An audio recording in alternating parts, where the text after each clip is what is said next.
بسم اللہ الرحمن الرحیم۔ السلام علیکم ورحمۃ اللہ وبرکاتہ۔ عزیز طلباء، آج ہم 10واں سبق پڑھیں گے۔ گزشتہ سبق میں عامہ پارہ کی پہلی سورۃ النبا کا اختتام ہو چکا تھا۔ اب اس سبق میں ہم سورۃ النازعات کی ابتدا کرتے ہیں۔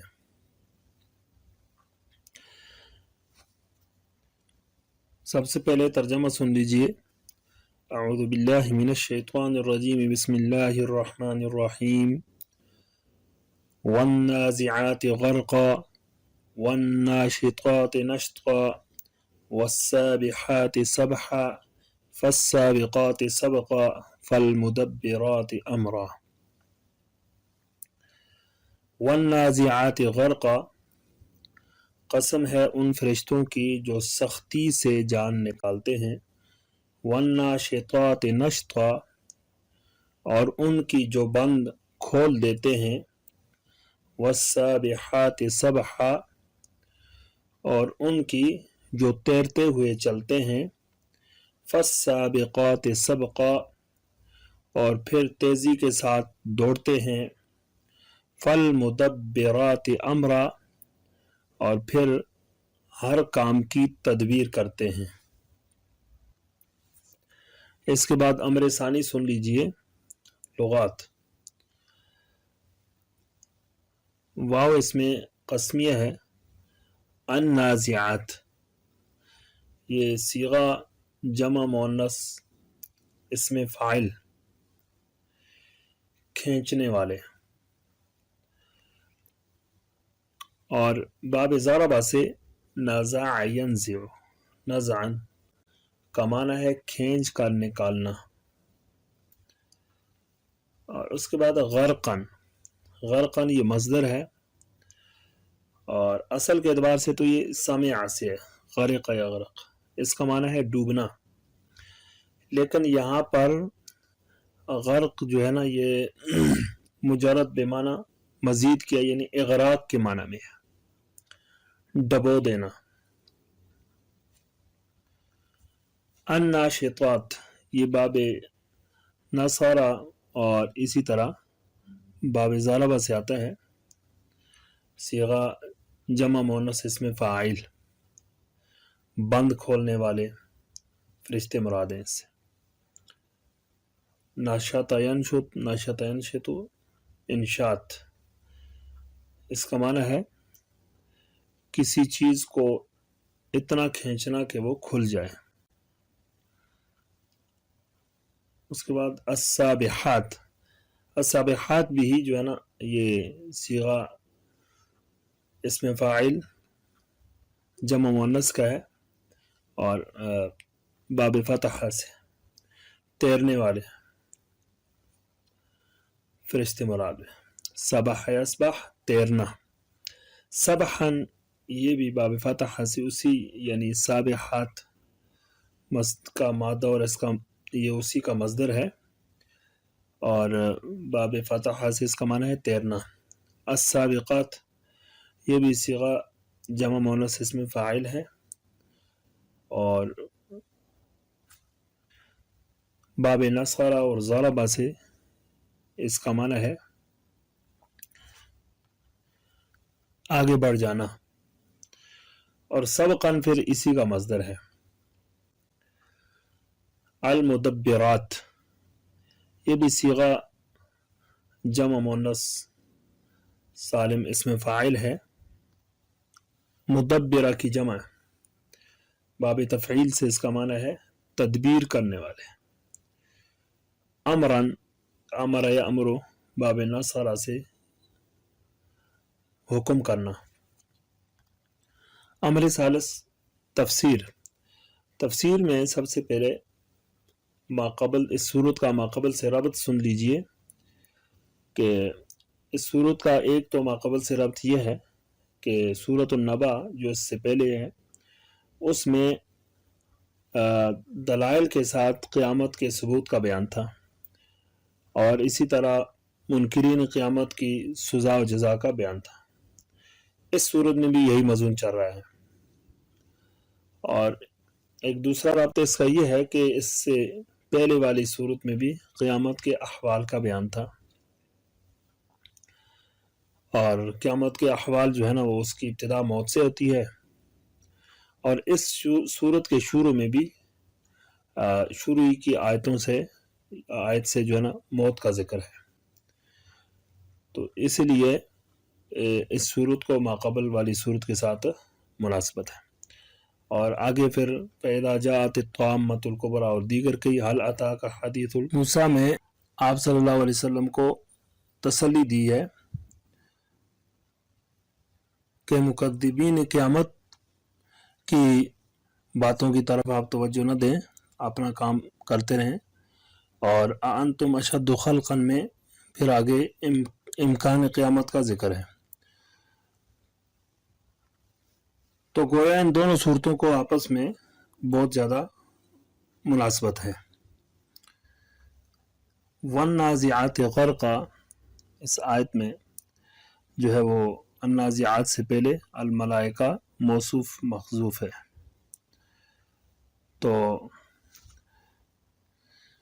اس میں اللہ تعالیٰ نے ان فرشتوں کی قسم کھائی ہے کہ جو کافروں کی جان سختی اور شدت کے ساتھ نکالتے ہیں، جس طرح غوطہ خور پانی میں غوطہ لگا کر کوئی چیز حاصل کرتا ہے، اسی طرح وہ فرشتے جو ہے نا ان کی رگوں سے سختی کے ساتھ روح نکالیں گے، چونکہ کافر کی روح جو ہے وہ جب مصائب دیکھ لیتی ہے آخرت کے نزع کے وقت، تو گھبرا کر جو ہے وہ بدن میں چھپنے کی کوشش کرتی ہے، اور فرشتے جو ہے اس کے بدن سے سختی کے ساتھ اس کو کھینچ کر نکالتے ہیں۔ اس آیت میں النازعات اور آگے جتنی بھی جو صفات ذکر کی ہیں وہ سارے جمع کا صیغہ ہے، اور نازعات سے مراد ملک الموت ہے، اور ملک الموت جو ہے وہ ایک ہے، تو جمع کا صیغہ اس لیے لایا کہ علماء نے لکھا ہے کہ ملک الموت کے ساتھ کچھ مددگار فرشتے بھی ہوں گے جو روح نکالنے میں اس کی مدد کریں گے اور اس کے ساتھ ہوں گے، تو اس مناسبت کی وجہ سے جمع کا صیغہ لایا گیا۔ اگلی آیت میں فرشتوں کی دوسری صفت بیان کی ہے وَالنَّاشِطَاتِ نَشْطًا، اور قسم ہے ان فرشتوں کی جو بند کھولتے ہیں، تو یہاں پر اس میں بھی الملائکہ جو ہے وہ محذوف ہے اس سے پہلے۔ اس آیت میں الناشطات سے مراد وہ فرشتے ہیں جو مومن کی روح نکالتے ہیں۔ مقصد یہ ہے کہ مومن کی روح جو ہے نا وہ آسانی کے ساتھ اور سہولت کے ساتھ قبض کی جائے گی، ان کے ساتھ سختی نہیں ہوگی۔ اب مومنوں کی روح کو بند کھولنے کے ساتھ تشبیہ اس لیے دی کہ جس طرح اگر کسی چیز میں پانی وغیرہ بھرا ہوتا ہے اور اس چیز کا بند جب کھول دیا جاتا ہے تو پانی آسانی کے ساتھ نکل جاتا ہے، اسی طرح فرشتے جو ہے وہ مومن کی روح نکالیں گے تو ان کی مومن کی روح بھی آسانی کے ساتھ نکل جائے گی۔ لیکن اس میں ایک یہ بات ذہن نشین کر لیں کہ کافر کی روح کو نکالنے کا جو ذکر آیا ہے اس میں سختی کا پہلو ہے، تو اس سے مراد روحانی سختی ہے، جسمانی سختی نہیں ہے۔ یہ ضروری نہیں ہے کہ کافر کی روح جو ہے جب نکل رہی ہو تو جسمانی طور پر بھی اس پر سختی محسوس ہو، اور اسی طرح جو مومن کے لیے ذکر آیا ہے کہ ان کی روح آسانی کے ساتھ نکالی جائے گی، تو اس آسانی سے مراد بھی روحانی طور پر آسانی ہے۔ تو اس سے اگر کسی مومن کو روح نکلتے وقت اس پر سختی ہو اور شدت ہو تو اس سے جو ہے نا غلط اندازہ نہیں لگایا جائے گا۔ والسابحات سبحا، یہاں پر بھی السابحات سے پہلے الملائکہ کا لفظ موصوف مخصوف ہے، تو اس سے مراد قسم ان فرشتوں کی جو تیرنے والے ہیں، تو فرشتے مراد ہیں، تیرنے والوں سے فرشتے مراد ہیں جو کفار اور مومنین کی روح قبض کرنے کے لیے تیزی کے ساتھ آتے ہیں آسمان کی طرف سے۔ تو جس طرح تیرنے والا جو ہے وہ دریا میں برابر تیرتا ہوا چلا جاتا ہے، اس کے سامنے کوئی چیز نہیں آتی. تو اسی طرح یہ فرشتے بھی تیزی کے ساتھ آسمان سے زمین کی طرف آئیں گے اور آ کر مومنین اور کفار کی روح کو قبض کر کے لے جائیں گے. فالسابقات سبقہ، اس سے چوتھی جو ہے صفت بیان کی جا رہی ہے. تو اس کا مطلب یہ ہے کہ یہ جو فرشتے آتے ہیں روح قبض کرنے کے لیے، تو اللہ تعالیٰ کے حکم کو بجا لانے کے لیے تیزی کرتے ہیں، ایک دوسرے سے آگے بڑھنے کی کوشش کرتے ہیں، اور ان روحوں کا جو ٹھکانہ ہوتا ہے، اچھا ٹھکانہ یا برا ٹھکانہ، اس کو جلدی سے پہنچاتے ہیں اس تک. فالمدبرات امرا، اس میں 5ویں صفت کا ذکر ہے، یعنی وہ فرشتے اللہ تعالیٰ کے حکم کو بجا لانے کی کوشش کرتے ہیں، اور جس روح کو راحت دینے کا، آرام دینے کا حکم ہوتا ہے، اس کے لیے راحت کا سامان مہیا کرتے ہیں، اور جس کو تکلیف دینے کا حکم ہوتا ہے اس کے لیے اسی کا انتظام کرتے ہیں. مومنین کی روح کو اعلی علیین میں پہنچا دیتے ہیں اور کفار کی روح کو سجین میں پہنچاتے ہیں. تو یہ 5 صفات ہیں. تو یہ ساری صفات جو ہے نا ماقبل پر عطف ہو کر یہ قسم ہو جائیں گی، اور یہاں پر ان کا جواب قسم جو محذوف ہے، لَتُبْعَثُنَّ، یعنی جب یہ سلسلہ ہوگا تو ضرور بضرور تم اٹھائے جاؤ گے، اور اس وقت ضرور بضرور قیامت آ جائے گی. تو اس میں ملائکہ کی قسمیں اس لیے دکھائی، اس میں یہ ہے کہ آج کے جو عالم ہے اس میں ملائکہ کے ذمہ کام لگائے ہوئے ہیں، اور وہ اللہ تعالیٰ کے کام اللہ تعالیٰ کی طرف سے ذمہ لگائے ہوئے کاموں کو کرتے ہیں. تو یہ تو دار اسباب ہے، لیکن آخرت کا جو عالم ہوگا اس میں بھی اللہ تعالیٰ فرشتوں کے ذمہ کام لگائیں گے اور وہ اپنے کام انجام دیں گے. امر رابع، آیات کی ترکیب.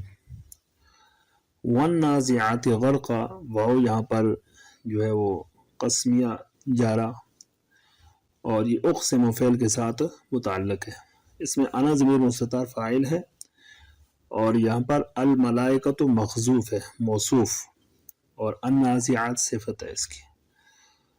اور آگے جو ہے نا غرقاً، یہ مفعول مطلق ہے من غیر لفظی ہی.